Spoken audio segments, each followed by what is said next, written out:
मैं डॉक्टर कौशलेंद्र आप सबका हार्दिक स्वागत करता हूं। नमस्कार।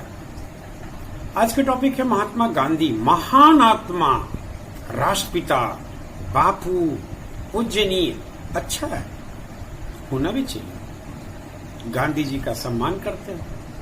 जिनके जेब में गांधी जी वो गदगद, और जिनके जेब में गांधी जी नहीं वो कंगाल।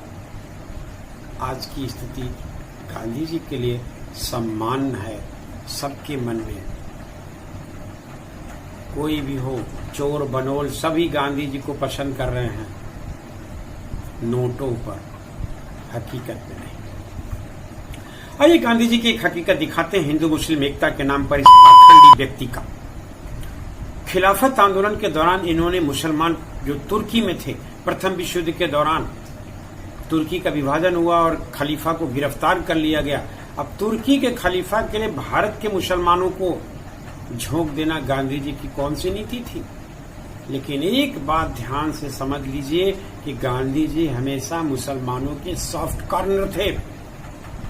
छोटी छोटी बात पर असहयोग आंदोलन चलाते थे, डांडी मार चलाते थे।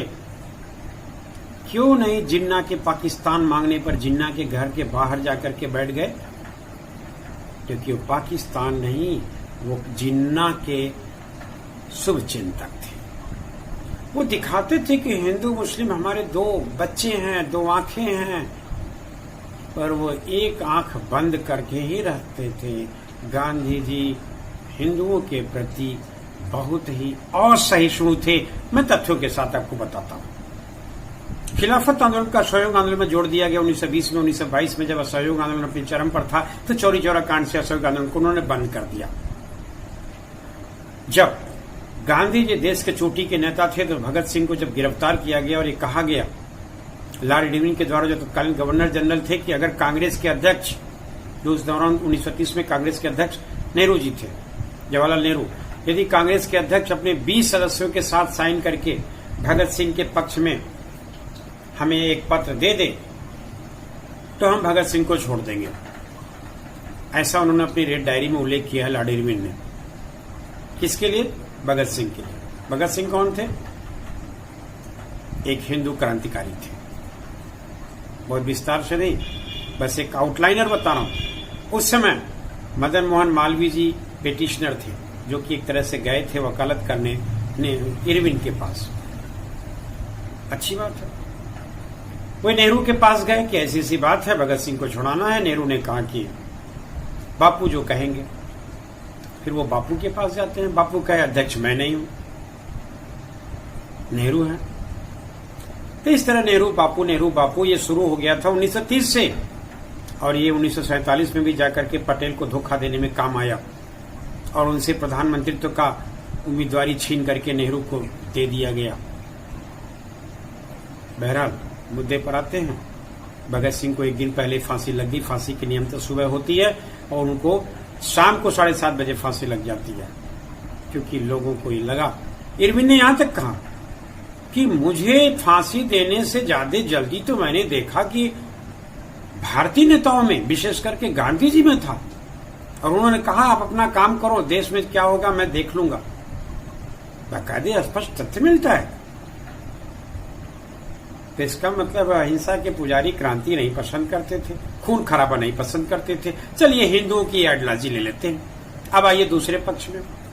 बात है 1926 की। तब जब हरिद्वार के गुरुकुल कांगड़ी विश्वविद्यालय के संस्थापक स्वामी श्रद्धानंद जी, जिनको लाला मुंशी राम जी भी कहा जाता था, हिंदू मुस्लिम एकता के इतने कट्टर समर्थक ही नहीं थे, बल्कि वो ऊंच नीच और भेदभाव के बड़े आलोचक थे। उनका कहना था ईश्वर ने सबको इंसान बनाया और इंसान की तरह रहने दिया जाए। हिंदू मुस्लिम को वास्तविक में वो समर्थक इस बात को लेकर थे। वो दयानंद सरस्वती के एक तो शिष्य थे और बहुत से मुसलमानों को हिंदू बनाए थे, शुद्धि आंदोलन चलाए थे। स्वामी श्रद्धानंद जी एक ऐसे व्यक्ति हैं जो कि मुसलमानों के मंच से जामा मस्जिद में जाकर के 2 बार स्पीच भी दिया था।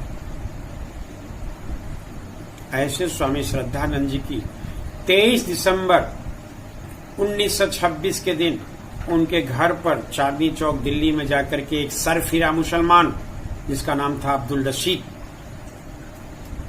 उनसे कुछ धार्मिक मुद्दों पर बातचीत करने के बहाने उनके घर के अंदर प्रवेश करता है। उस समय वो बीमार हैं, फिर भी मुसलमान को सुनते हुए कि एक मुस्लिम हमसे चर्चा करना चाहता है, वो इजाजत दे देते हैं स्वामी श्रद्धानंद जी। और वो गद्दार अब्दुल रशीद घर के अंदर घुसते ही स्वामी श्रद्धानंद पर 4 गोलियां दागता है और वहीं मर जाते हैं। एक मुसलमान के द्वारा एक संत की हत्या। अब गांधी के क्या उत्तरदायित्व है? गांधी ने क्या कहा कि अब्दुल रशीद हत्यारा नहीं है, वो मेरा भाई है। अगर वो उन्माद में आकर गलती कर दिया तो उसे सजा देना ठीक नहीं है। मैं उसकी वकालत लड़ूंगा और मैं उसे छुड़ाऊंगा। शर्म आनी चाहिए। इसलिए हम कहें कि गांधी जी मुसलमानों के शुभेच्छु नहीं, सिर्फ हिंदुओं के, मुसलमानों और हिंदुओं को साथ लेके चलते थे। वो हिंदुओं के शुभेच्छु नहीं थे, वो मुसलमानों के शुभेच्छु थे।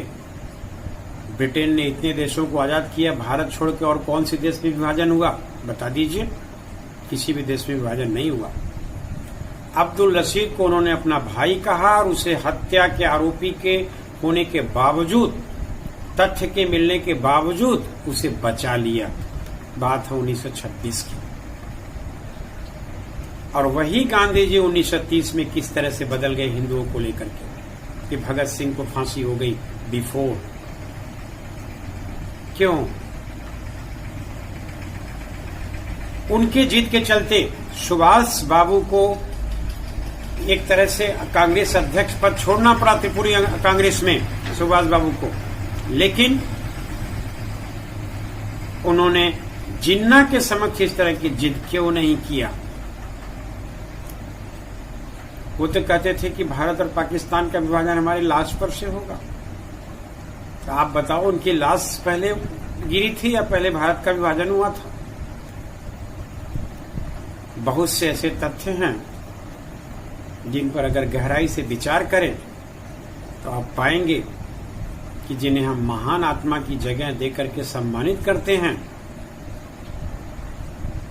वे अंदर से कुछ और बाहर से कुछ और थे। लेकिन उनका महिमा मंडन किया गया। और ये करने वाले वामपंथी इतिहासकार क्या कहते हैं? दे दी हमें आजादी बिन खड़ग और बिन ढाल, साबरमती। साबरमती के संत कौन है? यही गांधी।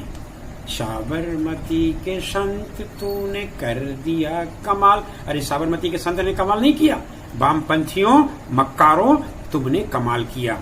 जो इतिहास में इन्हें हीरो बनाया और जो वास्तव में फांसी के फंदे पर झूल गए उन्हें जीरो बनाया। इसलिए डूब मरो इतिहास को बिगाड़ने वाले, डूब मरो वामपंथियों, इतिहास में महिमा मंडन करने वाले। और मुसलमान हमेशा से गांधी के चहेते थे। इसीलिए गोडसे जैसे व्यक्ति ने उनकी हत्या की। और क्योंकि अगर आप जान जाएंगे तो गोडसे की जगह आप भी ऐसा कर बैठोगे। Thank you very much. नमस्कार। जय हिंद, जय भारत।